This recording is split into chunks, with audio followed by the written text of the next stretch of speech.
Right, today we're going to be looking at security precautions, specifically firewalls and encryption. I'm going to start with firewalls, but before we actually get to that, we're going to do a little bit of background information, and that's what an IP address is, because it does come up with firewalls.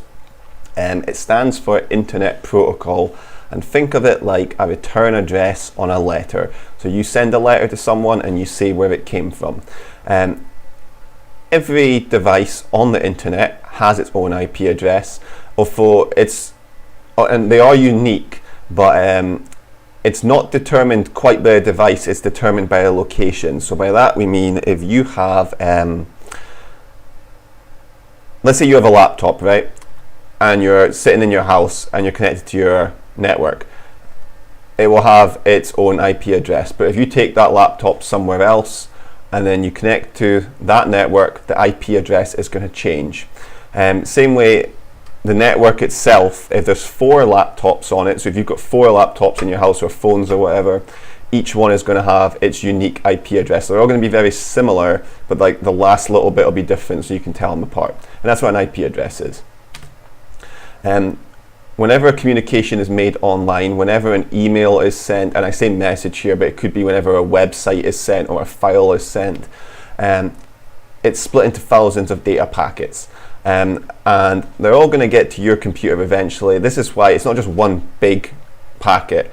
It's when you download something, for example, while there's a 0 to 100% bar, it's how much data packets you're getting in. They can all take different routes. Some of them take weird routes. And the same way that we can walk somewhere, or you can drive somewhere, or you can take the train somewhere, data packets can just take weird routes themselves. I don't really know what determines that, but they can take different routes. So some can just go straight there, some can take roundabout ones, and some can just take stupid routes. But they will all get there eventually, and if they are lost, there's rules in place to resend them. And their destination is your IP address, which marks where you are at that moment. Now, also included on the data packet is the IP address of who it is from. So you know if it's from a trusted person. So if you try to download something, it will say, like, that place will have its own IP address and it will be trusted. Now, the trust comes in when we're talking about firewalls. Firewalls are they're made to look for unauthorized users, or you could say hackers, from accessing a private network. So if you download something, you've agreed to download it from there. So the firewall will let you download it. But if for some reason you're also getting messages from another IP address or multiple IP addresses, your firewall will block it out. It's not trusted. Why have you just suddenly got all these messages sent? They could actually be malware of some sort. So there's a list of rules for them to actually check that it is the correct IP address, and if it isn't, they'll block it. Better to be safe than sorry. Usually it's for the best, because if you haven't agreed to receive this file, why is it being sent to you, for example? So they will block the message. They won't send it back, just block it. And they can be downloaded. Firewalls can be downloaded or built into your router. Just an extra point that you might need to know. And this is basically the exam answer. You don't have to write all of this, but for 2 marks it comes up, it'll say, what is a firewall? And you have to say, firewalls are used to stop unauthorized users from accessing a private network. And it says it blocks messages, unwanted messages from these users. And that's pretty much the exam answer. Right. Next part is encryption. So encryption, it's just used to protect your data, and it uses some sort of algorithm. It's a really complicated algorithm to scramble your data so it becomes unreadable. The only way you can read it is if somebody tells you the key to unscramble it, and then it's only given to that person. I mean, there is a chance that a hacker could get access to the key and then try to unscramble, not sure what the word is, your message. But obviously that's not what's meant to happen. So think of it like a lock and a key. You scramble it, it's locked, and then you send it to someone and you say, right, here is my locked message, but here is the key to access it as well. Again, this is pretty much the exam answer. If it comes up, I think again it's 2 marks. What is encryption? You just say it's used to protect data. It scrambles your data to protect it and make it unreadable, and you need a key to access it. That's 2 marks. You'll know a website is encrypted if you see this padlock, or if you've got an S after. So this stands for Hypertext Transfer Protocol, and the S stands for secure. And if there's a padlock, it means it's secure as well. Sometimes you go into a website, it doesn't have this, which means it's not sending encrypted data. So you should never, not saying that the site is necessarily run by scammers, it might be, but if you don't have this padlock here, or if there's a cross through it, don't enter your bank details or anything like that. That is not a secure connection, and you can get hacked that way. Right, we're going to be talking about the Caesar cipher. So encryption is very complicated in computers, and I'll get back to that in a second. But when it was first used, it was used in times of war, and it was Julius Caesar that invented it, and it's quite a basic version of encryption he used, but at the time no one else really thought of it, so no one could crack it.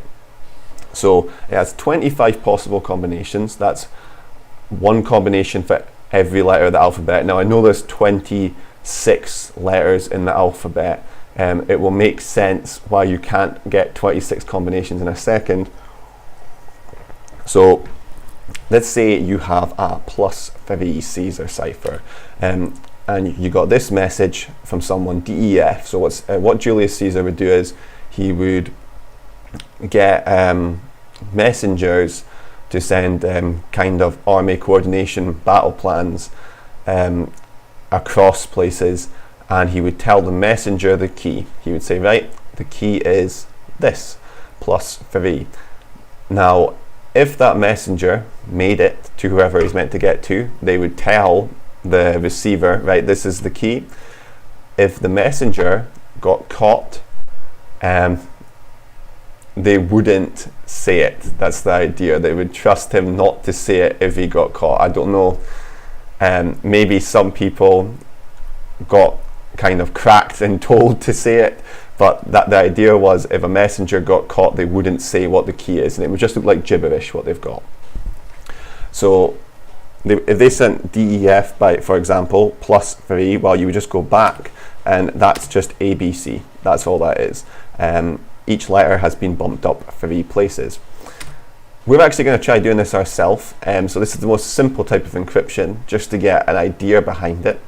And so you'll need a pen and paper for this. I've done it in a lot of steps, just so it makes complete sense what I'm doing. It looks like there's about 15 steps, but it's just because I've broken them up so small.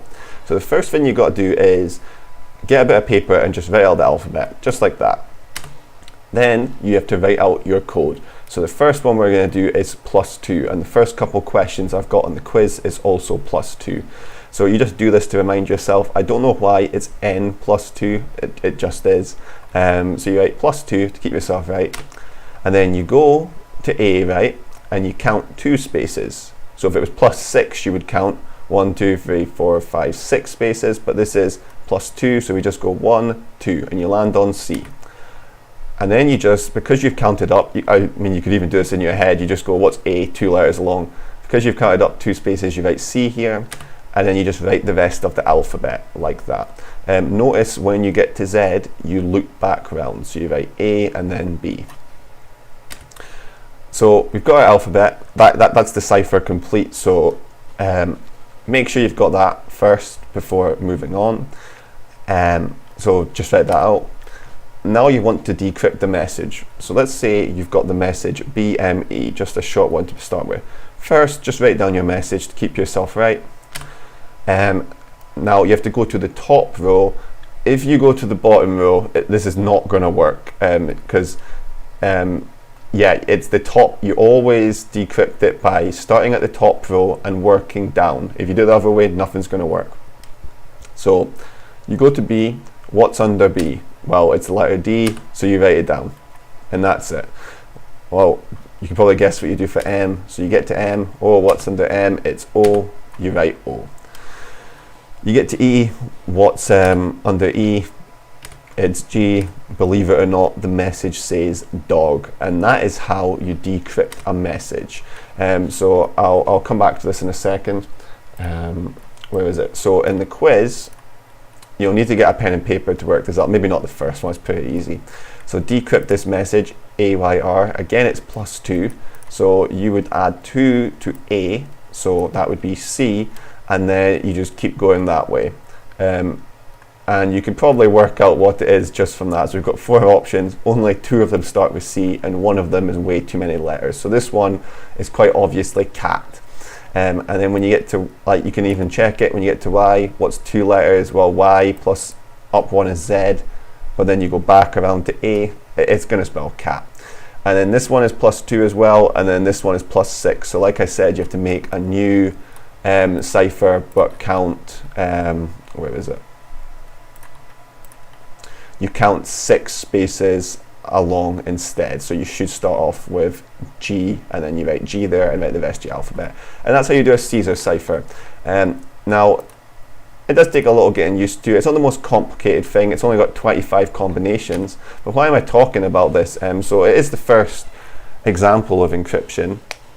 But we've got a lot more combinations now. So we keep talking about bits all the time and numbers that represent, I can't even remember what 64-bit, like how many combinations that is off the top of my head. I know it's a ridiculous amount, but it was cracked in 2002. So what we use now is 128-bit encryption. And if it's a government project, and I mean in like a Pentagon project, so I don't know if the UK government would use this, they'll use 256. That is the highest amount of encryption. Now, it doesn't just like double the amount of, like this is really hard to crack. This is like almost impossible. This is impossible pretty much, unless you just have the key. So to put it into perspective, it's not double, it's something like, I've written it down in the next slide, I'll get to that in a minute actually. So it's roughly equal to the number of atoms in the universe. That's how many combinations there is. And there's no point even trying to crack it for 190 years, just because computers aren't advanced enough. So yeah, that's never going to be cracked. If you start trying to like brute force your way through it, because back in Caesar's times you could just do all 25 combinations. You're never going to do that many combinations. You'll be long dead before you figure that out. So to put it into context, 256-bit, I've written it out as a word because as numbers it just looks ridiculous, it doesn't mean anything. So 340 undecillion, 282 decillion, just ridiculous numbers. To put it into perspective, billion is down here, so just a ridiculous amount. And this is actually 340 billion times harder to crack than 128-bit encryption. So yeah, that's what, just to recap, so encryption is like, that is very hard to crack. Encryption is obviously scrambles your data, makes it unreadable, and its goal is to protect your data. That's all from me. Just wanted to give a quick shout out to my new sponsor. I actually got contacted by Ray J. He's a really famous guy. He made an album 12 years ago. You've probably all heard of him. He wants me to sell Raycons. They're just like AirPods, but cheaper. So please click my link in the description so me and Ray J can take this business venture to the next level. Right, thank you for listening.